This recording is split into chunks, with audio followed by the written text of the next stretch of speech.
Hi everybody, welcome back to my channel medicine basic teach. সুপ্রিয় দর্শক শ্রোতা, আজকে আমরা অ্যালজোলাম 0.5 ট্যাবলেট সম্পর্কে জানব।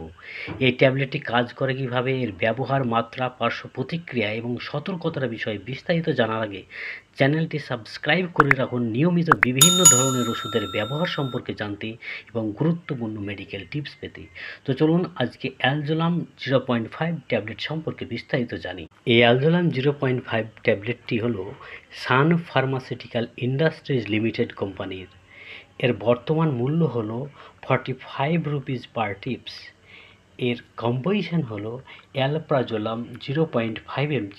আর এই সেম কম্পোজিশনে আপনারা বিভিন্ন কোম্পানির মেডিসিন ওষুধের দোকানে পেয়ে যাবেন। এখন জানবো অ্যালজোলাম ট্যাবলেটটি কাজ করে কিভাবে।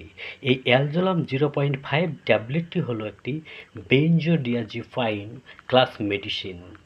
এটি কেমিক্যাল মেসেঞ্জার গাবার অ্যাকশনকে বাড়িয়ে দেয়, which suppresses the abnormal and excessive activity of the nerve cell in the brain. এখন জানবো অ্যালজোলাম 0.5 ট্যাবলেটটির ইউজ বা ব্যবহার সম্পর্কে। ট্রিটমেন্ট অফ অ্যাংজাইটি, অর্থাৎ যে সমস্ত পেশেন্টরা উদ্বেগ বা দুশ্চিন্তাজনিত সমস্যাতে ভুগছে সেই সমস্ত রোগীদেরকে এই অ্যালজোলাম 0.5 ট্যাবলেটটি ডাক্তাররা সাজেস্ট করেন। ট্রিটমেন্ট অফ প্যানিক ডিসঅর্ডার, অর্থাৎ যে সমস্ত পেশেন্টরা আতঙ্ক বা ভয়প্রাপ্তের সমস্যাতে ভুগছে তাদের চিকিৎসায় এই মেডিসিনটি ডাক্তাররা প্রেসক্রাইব করেন।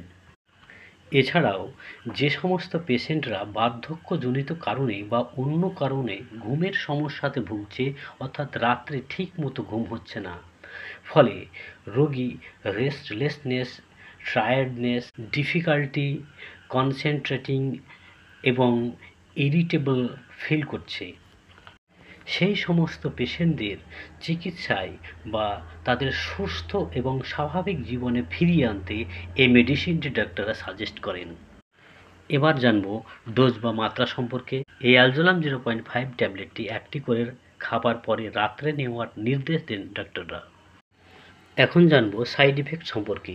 এই অ্যালজোলাম 0.5 ট্যাবলেটটি ব্যবহারের পরে ঘুম ঘুম ভাব, দুর্বল ভাব, মাথা ঘোরা প্রভৃতি পার্শ্ব প্রতিক্রিয়াগুলো দেখা যায়।